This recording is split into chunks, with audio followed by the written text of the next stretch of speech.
اللہ تعالیٰ کو پاک صاف لوگ بھی بہت پسند ہے. پاک صاف بجھتے پاریں سمجھ رہے پاک صاف کس کو کہتے ہیں؟ جو ہر اعتبار سے پاک رہتا ہو، شریر بھی پاک، آتما بھی پاک، ظاہر بھی پاک اور باطن بھی پاک، جسم بھی پاک اور روح بھی پاک. اللہ کو پاک لوگ بہت پسند ہیں. عورتوں کو جو پیریڈ آتا ہے، صحابہ نے اللہ کے نبی سے پوچھا کہ اللہ کے نبی جب عورتیں پیریڈ میں ہوں تو کیا ہم ان کے ساتھ کھانا کھا سکتے ہیں کہ نہیں، ان کے ساتھ اٹھ بیٹھ سکتے ہیں کہ نہیں، ان کے شریر کو ٹچ کر سکتے ہیں کہ نہیں؟ اللہ نے قرآن کی آیت نازل کر دی وَيَسْأَلُونَكَ عَنِ الْمَحِيضِ. اے نبی لوگ آپ سے سوال کرتے ہیں عورتوں کے پیریڈ کے بارے میں. قُلْ هُوَ أَذًى، آپ بتا دیجئے کہ وہ عورتوں کے لیے تکلیف کا ٹائم ہوتا ہے، وہ عورتوں کے لیے تکلیف کا ٹائم ہوتا ہے. فَاعْتَزِلُوا النِّسَاءَ فِي الْمَحِيضِ، جب پیریڈ کا ٹائم آ جائے تو عورتوں سے دور رہنا. دور رہنے کا مطلب یہ ہے ان سے سمبند نہیں بنانا، ان سے تعلق قائم مت کرنا. فَإِذَا تَطَهَّرْنَا، جب ان کا پیریڈ ختم ہو جائے، وہ پاک ہو جائیں، وہ غسل کر لیں. فَاتُوهُنَّ مِنْ حَيْثُ أَمَرَكُمُ اللَّهُ، تو اے مسلمانوں اب تم اپنی بیوی سے ملاقات کر سکتے ہو اس طریقے سے جس طریقے سے اللہ تعالیٰ نے تم کو حکم دیا ہے. اس کے بعد فرمایا کہ ان اللہ یحب التوابین ویحب المتطہرین، اللہ تعالیٰ کو توبہ کرنے والے لوگ پسند ہیں اور اللہ تعالیٰ کو پاک صاف لوگ پسند ہیں. پاک صاف لوگ پسند ہیں. غیر مسلم کو دیکھو، کھڑا ہو کے پیشاب کرتا ہے، پیٹ کی زپ کھولا، پیشاب کیا، پیٹ کی زپ بند، کام ختم. پیشاب کہاں پڑا؟ شریر پہ پڑا، ہاتھ میں پڑا، پیر پہ پڑا، کپڑے پہ پڑا، کوئی مطلب نہیں. مسلمان کہیں بھی چلا جائے وہ یا تو پانی تلاش کرے گا، پانی نہیں ہے کنکر پتھر تلاش کرے گا.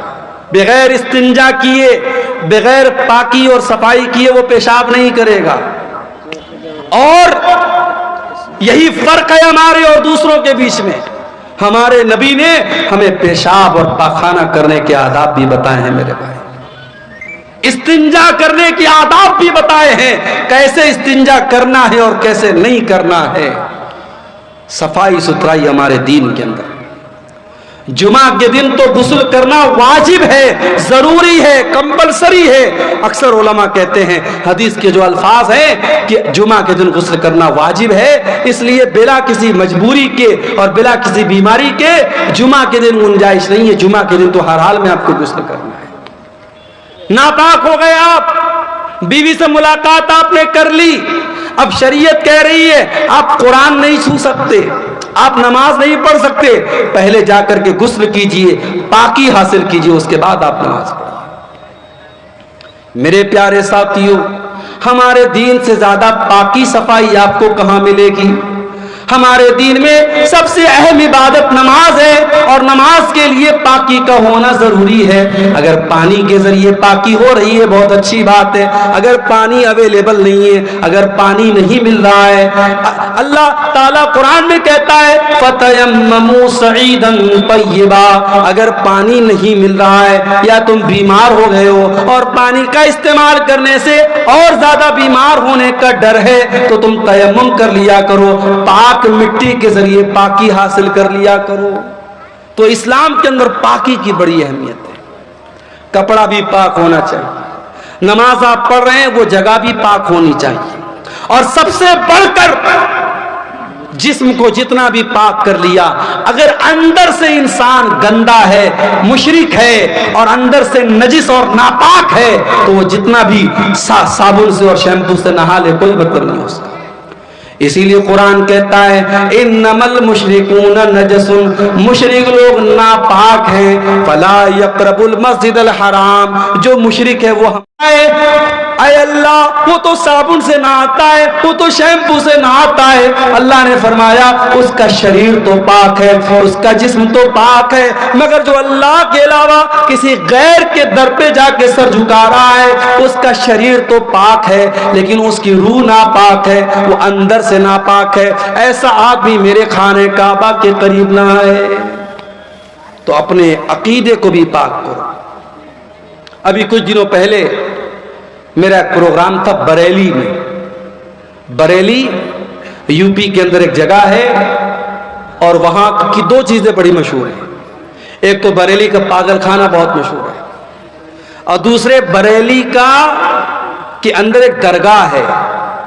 ایک بریلوی عالم تھے, ان کا نام تھا مولانا احمد رضا خان بریلوی. تو ان کی قبر ہے وہاں پہ, ان کو اعلیٰ حضرت کہا جاتا ہے. تو جب میں بریلی گیا تو وہاں کے نوجوانوں نے کہا کہ مولانا چلیے آپ کو اعلیٰ حضرت کی قبر پہ لے کے چلتے ہیں. میں نے کہا چلو دیکھتے ہیں. میں بھی تھوڑا سا اس طریقے کی جگہوں پر جا کے چیک کرتا ہوں کیا کیا ہو رہا ہے. گیا میں, ابھی اعلیٰ حضرت کی قبر بہت دور ہے. دور سے ہی جہاں سڑک شروع ہو رہی ہے راستے میں لکھا ہوا ہے راہ اعلیٰ حضرت. یہ اعلیٰ حضرت کا راستہ ہے, یہ اعلیٰ حضرت کی درگاہ پہ جانے والا راستہ ہے. بہرحال میں گیا اندر. جیسے جیسے میں اندر جا رہا ہوں چادر کی دکانیں, پھول مالا کی دکانیں, ٹوپی کی دکان, گھڑی بھی مل رہی ہے تو گھڑی کے اوپر اعلیٰ حضرت کا نشان بنا ہوا ہے. کیلنڈر مل رہا ہے, کیلنڈر پر اعلیٰ حضرت کا نشان. ٹوپی مل رہی, ٹوپی پر اعلیٰ حضرت کا نشان. جب میں قبر کے پاس پہنچا یا مزار کہہ لیجئے مزار کے پاس پہنچا تو دیکھا کہ ایک طرف مردوں کی بھیڑ ہے, ایک طرف عورتوں کی بھیڑ ہے. اندر لوگ جا رہے ہیں اور اندر جانے کے بعد لوگ ایسے ہاتھ مات کے جیسے ہم نماز میں کھڑے ہوتے قبر کے پاس کھڑے ہو رہے ہیں اور اعلیٰ حضرت سے جو ہے دعا مانگ رہے ہیں. اس کے بعد پیچھے پیر واپس آ رہے ہیں.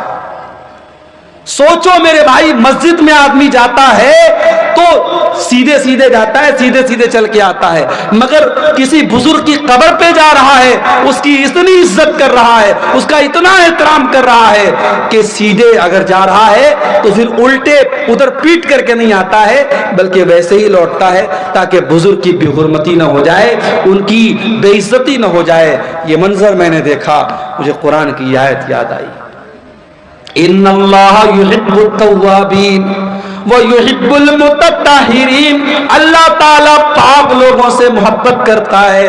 میرے پیارے ساتھیوں, جو انسان اللہ کے علاوہ کسی قبر پہ جا کے سر جھکاتا ہے, کسی درگاہ پہ جا کے سر جھکاتا ہے, کسی پیڑ کے پاس جا کے سر جھکاتا ہے, کسی پتھر کے بت کے آگے سر جھکا رہا ہے, وہ جتنا بھی پرفیوم سے نہا لے, وہ خوشبو میں بسا لے, وہ نہا لے, وہ غسل کر لے, وہ ناپاک ہی رہے گا, وہ پاک نہیں ہو سکتا ہے.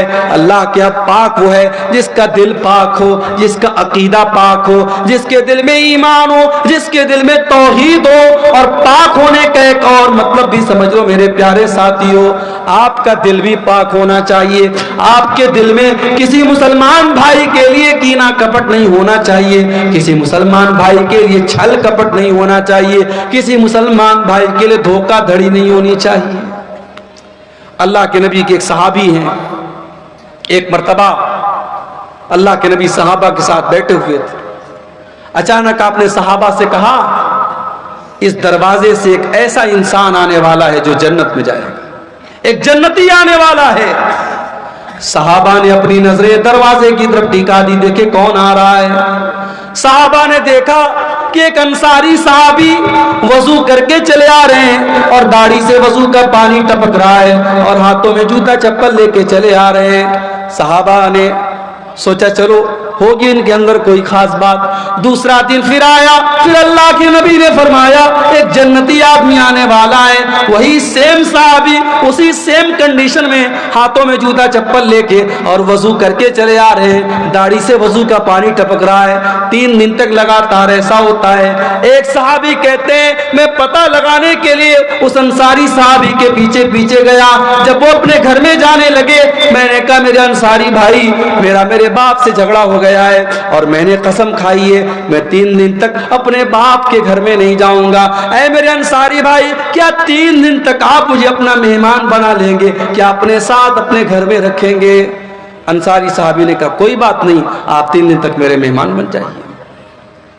میری پیاری ماں بہنوں, آج گھر میں مہمان آتا ہے, بہت ساری عورتوں کے پیشانی پر بل پڑ جاتا ہے, بہت ساری عورتوں کے ماتھے پر بل آ جاتا ہے, یہ مہمان کہاں سے آ گئے, یہ مصیبتیں کہاں سے آ گئیں. شاعر کہتا ہے اللہ میرے رزق کی برکت نہ چلی جائے, اللہ میرے رزق کی برکت نہ چلی جائے, 2 روز سے گھر میں کوئی مہمان نہیں ہے. مہمان برکت لے کے آتا ہے. مہمان اگر آپ کے گھر میں آیا ہے, اس کی بے عزتی نہ کرنا, اس کی توہین نہ کرنا, اس کی خدمت میں کمی نہ کرنا. اگر کرو گے تو یہ بھی ایمان کی کمی کی نشانی ہے. انصاری صحابی نے ایک بار جا کر کے اپنی بیوی سے نہیں پوچھا کہ کھانا بنا ہے کہ نہیں بنا ہے, کتنا بنا ہے, اناج گھر میں ہے کہ نہیں, تیل گھر میں ہے کہ نہیں. صحابہ کرام کے مکانات بڑے چھوٹے چھوٹے تھے مگر دل بہت بڑا تھا. انصاری صحابی نے 1 منٹ سوچے بغیر کہا کہ اے میرے بھائی کوئی بات نہیں, آپ آ جائیے میرے گھر میں, آپ مہمان بن جائیے. صحابی گئے, 3 دن تک انصاری صحابی کے گھر میں رہے, اور 3 دن جب انہوں نے گزارا تو دیکھا کہ جتنی نماز ہم پڑھتے ہیں وہ بھی پڑھتے ہیں, جتنی نیکی ہم کرتے ہیں وہ بھی کرتے ہیں, کوئی خاص بات نہیں ہے, کوئی اسپیشل بات نہیں ہے.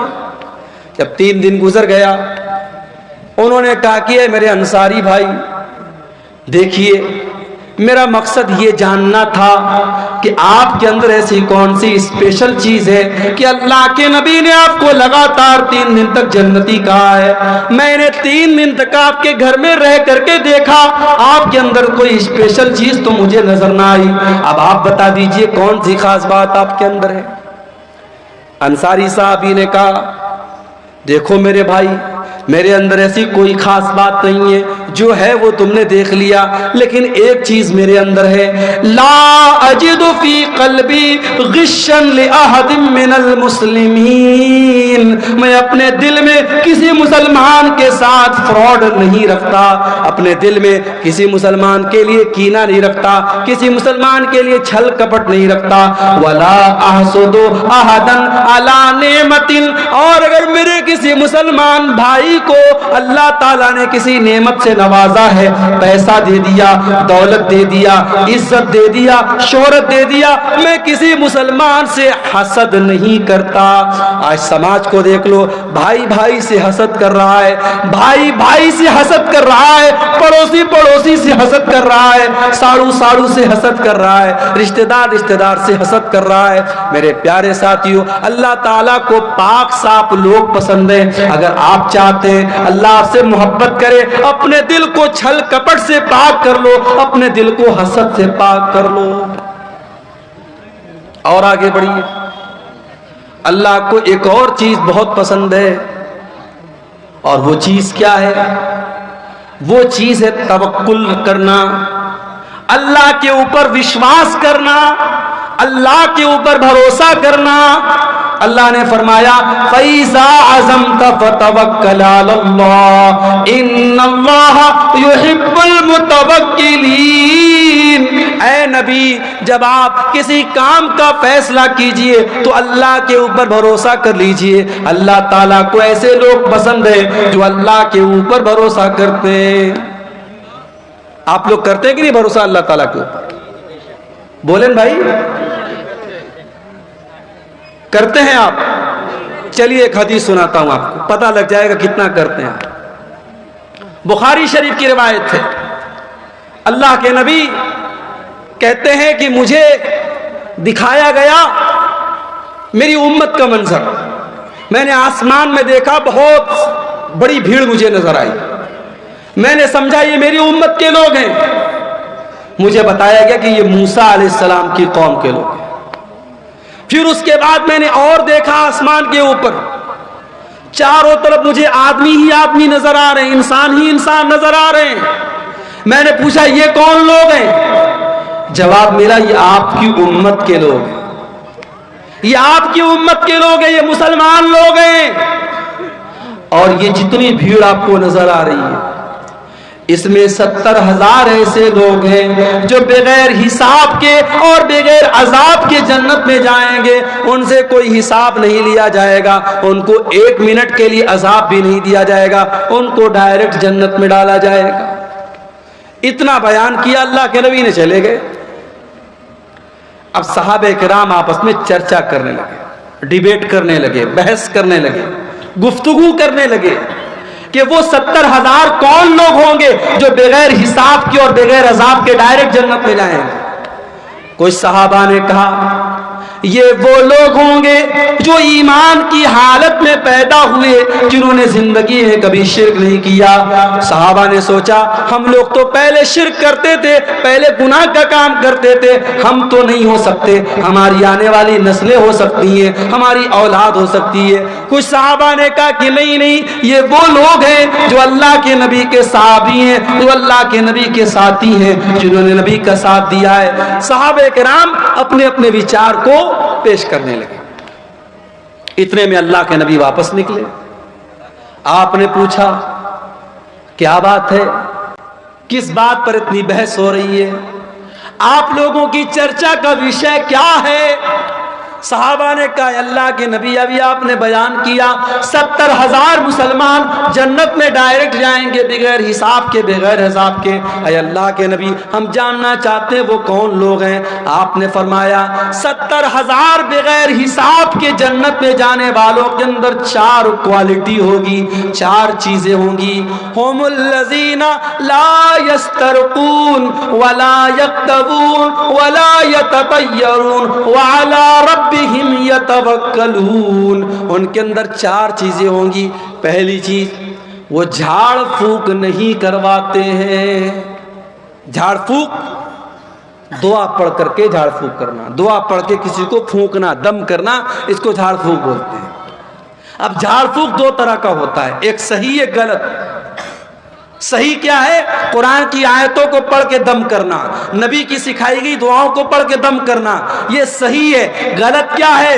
کچھ عطا پتہ نہیں الٹی سیدھی چیزیں پڑھ کے دم کرنا, کوئی انتر منتر جنتر تنتر منتر پڑھ کے دم کرنا, یہ غلط ہے. اور آج بہت سارے ڈھونگی لوگ ہیں مارکیٹ کے اندر. بچے کو نظر لگئی, ہمارے گاؤں کی عورتیں جاتی ہیں, پتہ ہے اس انسان کے پاس کوئی نالج نہیں ہے, کوئی علم نہیں ہے, ڈھونگی ایک نمبر کا ہے, ناٹک باز ایک نمبر کا ہے, بچے کو لے کے جاتی ہے اور کر کے وہ دم کر دیتا ہے اور یہ سمجھتی ہے صاحب میرا بچہ ٹھیک ہو گیا, اور اس بابا کی عقیدت ان کے دل میں اتر جاتی ہے. یاد رکھو میرے بھائی, دم کرنا اور جھاڑ پھونک کرنا اگر قرآن سے ہو رہا ہے اور نبی کی دعاؤں سے ہو رہا ہے تب تو جائز ہے, اور اگر حرام چیزوں سے ہو رہا ہے تو ناجائز ہے. اور جو 70,000 لوگ بغیر حساب کے جنت میں جائیں گے ان کی پہچان یہ ہوگی کہ وہ جھاڑ پھونک کرواتے ہی نہیں ہوں گے. کیا مطلب؟ مطلب یہ کہ وہ خود سیکھتے ہوں گے. ایک ہوتا ہے کہ آپ ڈاکٹر کے پاس جا کے علاج کرواتے ہیں, اور ایک یہ ہوتا ہے کہ آپ خود علاج کرنا سیکھ لیتے ہیں. آپ نبی کی دعاؤں کو سیکھ لیجئے, آپ قرآن کی آیتوں کو سیکھ لیجئے. بچے کو نظر لگ جائے, بچہ بیمار ہو جائے, بڑا سمپل طریقہ آپ کو بتا رہا ہوں, کچھ نہیں کرنا ہے, سورہ فاتحہ پڑھ کے دم کر دو. 7 بار سورہ فاتحہ پڑھ دو. علامہ ابن تیمیہ نے لکھا ہے, علامہ ابن قیم نے لکھا ہے کہ سورہ فاتحہ کے اندر بہت ساری بیماریوں سے شفا ہے. 7 مرتبہ سورہ فاتحہ آپ نے پڑھ دیا, اور سورہ فلق اور سورہ ناس, قل اعوذ برب الفلق اور قل اعوذ برب الناس, یہ پڑھ کے آپ دم کر دیجیے. اسی طریقے سے اللہ کے نبی نے ایک دعا سکھائی, اعیذک بکلمات اللہ التامہ من کل شیطان وہامہ ومن کل عین لامہ. اے میرے بچے میں تجھ کو اللہ کی پناہ میں دے رہا ہوں, ہر شیطان سے, ہر مصیبت سے اور ہر بری نظر سے. یہ دعا پڑھ کے دم کر دو, بچے کو کوئی نظر نہیں لگے گی, نظر لگی ہوگی تو بچہ ٹھیک ہو جائے گا. اب آج کے دور میں چونکہ فاسٹ فوڈ کا زمانہ ہے, ہر انسان کو ریڈی میڈ چیزیں چاہیے, تو ہم کیا کرتے ہیں؟ ہم دعاؤں کو سیکھتے نہیں ہیں، ہم مولوی صاحب سے جا کے دم کرواتے ہیں۔ اللہ کے نبی نے فرمایا اگر بغیر حساب کے جنت میں جانا ہے تو جھاڑ پھونک کروانا مت سیکھو، کرنا سیکھو۔ بچہ بیمار ہے، بیوی بیمار ہے، بیٹی بیمار ہے، خود پڑھ کے دم کر لو، دوسرے سے کرانے کی نوبت نہ آئے۔ یہ پہلی پہچان ہے۔ اور دوسری پہچان ولا یکتمون، اور اپنے بدن کو دغواتے نہیں ہیں۔ پہلے کے دور میں علاج کا ایک طریقہ تھا کہ جہاں زخم ہوتا تھا وہاں پہ آگ سے اس کو داغ دیتے تھے، آگ کے ذریعے اس کو داغ کر کے علاج کرتے تھے۔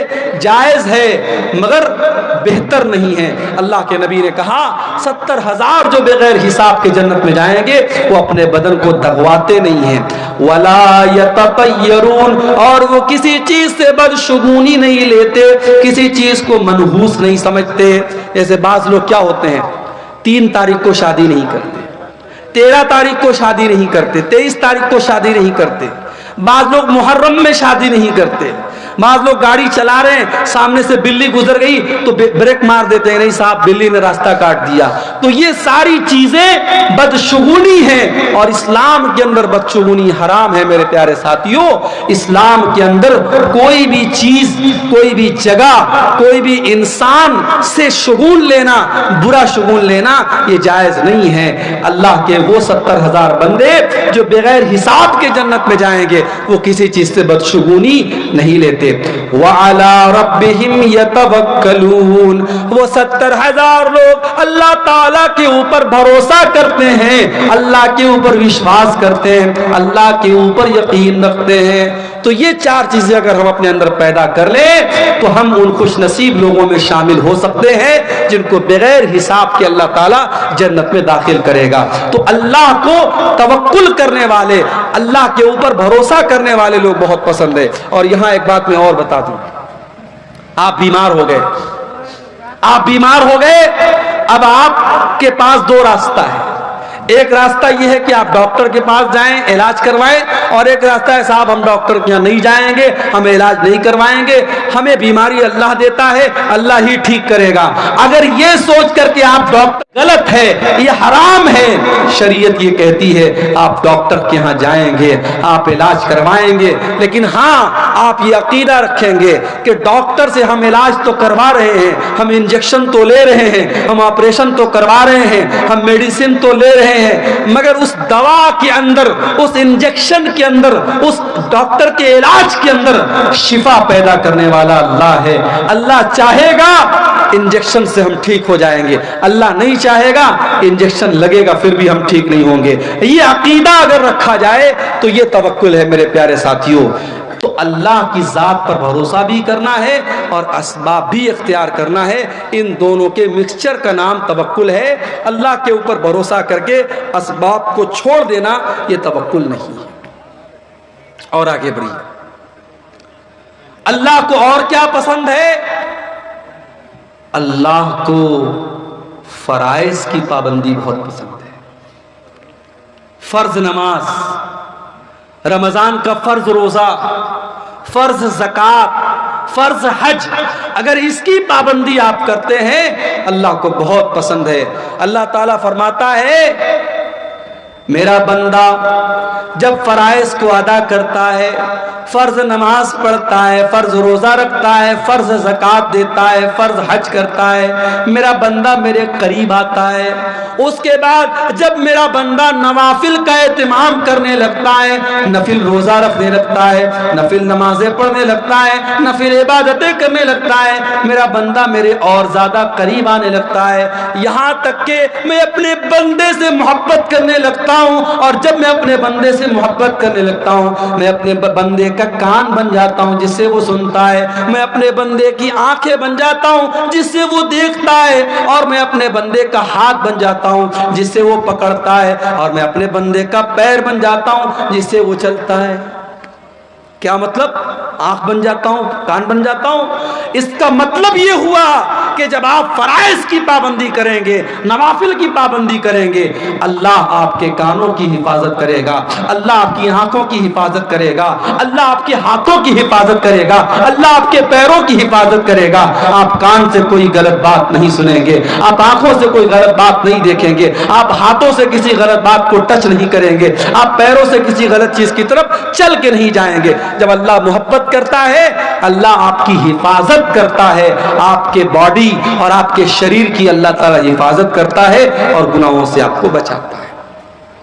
ایک اور چیز ہے جو اللہ کو بہت پسند ہے۔ اللہ کے نبی کے پاس ایک صحابی آتے ہیں، اے اللہ کے نبی، آپ سے ایک سوال پوچھنا چاہتا ہوں، مجھے کوئی ایسا عمل بتا دیجئے جو اگر میں وہ عمل کر لوں تو میں جنت میں چلا جاؤں۔ او لوگو، تم بھی اپنے مولویوں سے مسئلہ پوچھتے ہو، الٹی سیدھی چیزیں پوچھتے ہو، الٹے سیدھے سوالات پوچھتے ہو۔ ابھی آج واٹس ایپ پر ایک لڑکی کا میسج آیا، ایک عورت کا میسج آیا، مولوی صاحب میں ایک لڑکے سے پیار کرتی ہوں، لڑکا مجھ سے جان چھڑانا چاہتا ہے، لڑکا مجھ سے پیچھا چھڑانا چاہتا ہے، لیکن میں اسی لڑکے سے شادی کرنا چاہتی ہوں، کوئی دعا بتا دیجئے، کوئی وظیفہ بتا دیجئے تاکہ وہ لڑکا میرا ہو جائے۔ میں نے کہا یا اللہ، یہ مصیبت ہے۔ میں نے فوراً اس کو بلاک مارا۔ یہ آج کے دور میں ہو رہا ہے۔ لوگ میرے پاس سوال کرتے ہیں، شیخ صاحب میں ایک لڑکی سے بہت محبت کرتا ہوں، اس کا باپ تیار نہیں ہو رہا ہے، تو شیخ صاحب کوئی دوا بتا دیجئے کہ باپ راضی ہو جائے۔ بھائی سیدھی سی بات ہے، اگر آپ کو کوئی رشتہ پسند ہے، کسی لڑکی کے بارے میں آپ نے سنا وہ لڑکی نیک ہے، اچھی ہے، دیندار ہے، خوبصورت ہے، رشتے کا پیغام بھیجو۔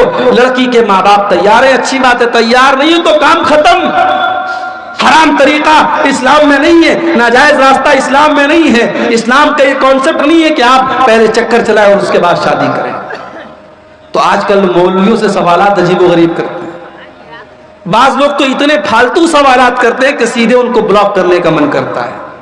صحابہ اللہ کے نبی کے پاس آتے تھے، سوال کیسے کرتے تھے؟ اخبرنی عن عمل یدخلنی الجنہ، اے اللہ کے نبی مجھے ایسا عمل بتا دیجئے اگر وہ عمل میں کروں تو میں جنت میں چلا جاؤں۔ آپ نے فرمایا دو کام کر لو، ازہد فی الدنیا یحبک اللہ، دنیا سے اپنی دلچسپی ختم کر دو، دنیا سے اپنا انٹرسٹ ختم کر دو، اللہ تم سے محبت کرنے لگے گا۔ دنیا کے چکر میں نہ پڑو، دنیا میں رہو، دنیا کماؤ، مگر دنیا سے دل مت لگاؤ۔ جگہ جی لگانے کی دنیا نہیں ہے، یہ عبرت کی جا ہے، تماشا نہیں ہے۔ دنیا سے دل مت لگاؤ میرے بھائی، یہ بے وفا ہے یہ دنیا۔ جائیداد بنانے والے زمین کے نیچے دفن ہیں، بینک بیلنس اکٹھا کرنے والے زمین کے نیچے دفن ہیں، اپنی طاقت کا غلط استعمال کرنے والے زمین کے نیچے دفن ہیں۔ دنیا سے اپنا انٹرسٹ ختم کر دو، جیسے ہمارے نبی نے ختم کیا تھا۔ ہمارے نبی کیسے رہتے تھے دنیا میں؟ ہمارے نبی صلی اللہ علیہ وسلم دنیا میں کیسے رہتے تھے؟ صحابہ کرام نے اللہ کے نبی کو دیکھا، آپ ایک چٹائی پر لیٹے ہوئے ہیں، معمولی سی چٹائی پر لیٹے ہوئے ہیں اور پیٹھ پر چٹائی کے نشانات پڑے ہوئے ہیں۔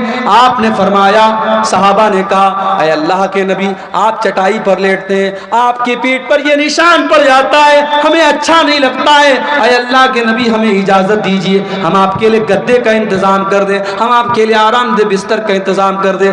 آپ نے فرمایا نہیں اے میرے صحابہ، مالی ولی دنیا، میرا دنیا سے کیا لینا دینا ہے، ما انا الا کراکب استظل تحت شجرۃ، ارے میں تو ایک مسافر کی طرح ہوں۔ ایک مسافر جب سفر پہ نکلتا ہے کسی پیڑ کے نیچے آرام کرنے کے لیے لیٹ جاتا ہے، تھوڑی دیر آرام کرتا ہے، پھر اپنی منزل کی طرف چلا جاتا ہے۔ یہ دنیا میری وقتی آرام گاہ ہے، یہ دنیا میری منزل نہیں ہے، میری منزل اللہ کی آخرت ہے، میری منزل جنت ہے۔ آپ لوگوں کی منزل کیا ہے؟ بولیے، جنت پانا ہے نہیں پانا ہے؟ یہ اتنا بڑا پروگرام ہوا، یہ آپ کو جنت میں لے کے جانے کے لیے انتظام کیا گیا۔ یہاں پہ آپ نے جو دان خیرات چندہ دیا ہے وہ انشاءاللہ وہ آپ کے گناہوں کا کفارہ اور آپ کو جنت میں لے کے جانے کا ذریعہ بنے گا۔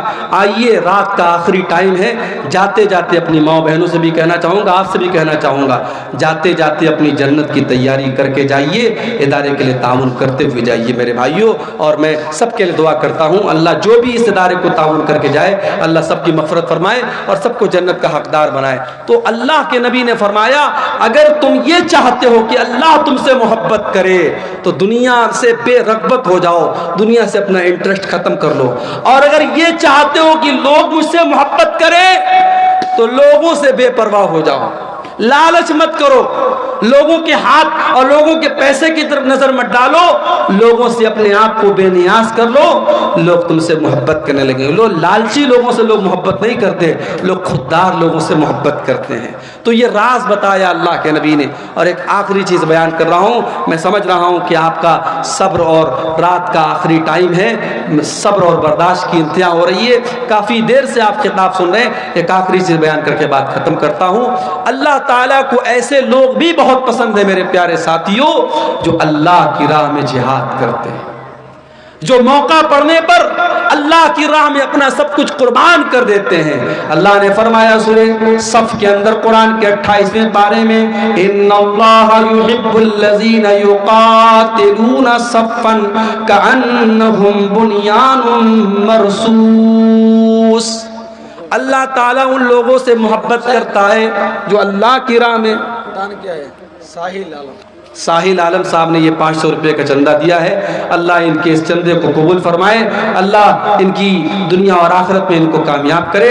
میرے پیارے ساتھیوں، آئیے اور جاتے جاتے اس ادارے کو تعاون کر کے جائیے، اللہ آپ کے چندے کو، آپ کے دان کو قبول فرمائے۔ اللہ تعالیٰ کو وہ لوگ پسند ہیں جو اپنی جان، اپنا مال، اپنا ٹائم اللہ کی راہ میں قربان کرتے ہیں۔ اگر آپ اللہ کی راہ میں کچھ قربان نہیں کرتے تو کم سے کم دل میں یہ تمنا رکھو اگر موقع پڑا تو ہم جان قربان کر دیں گے۔ اللہ کے نبی فرماتے ہیں لَوَدِدْتُ أَنْ أُقْتَلَ فِي سَبِيلِ اللَّهِ، میری تمنا ہے، میری آرزو ہے کہ میں اللہ کی راہ میں قتل کر دیا جاؤں، ثم احیا، اور پھر اللہ مجھے دوبارہ زندگی دے، ثم اقتل، اور پھر میں قتل کر دیا جاؤں، بار بار میں قتل کیا جاؤں اور بار بار مجھے زندہ کیا جائے۔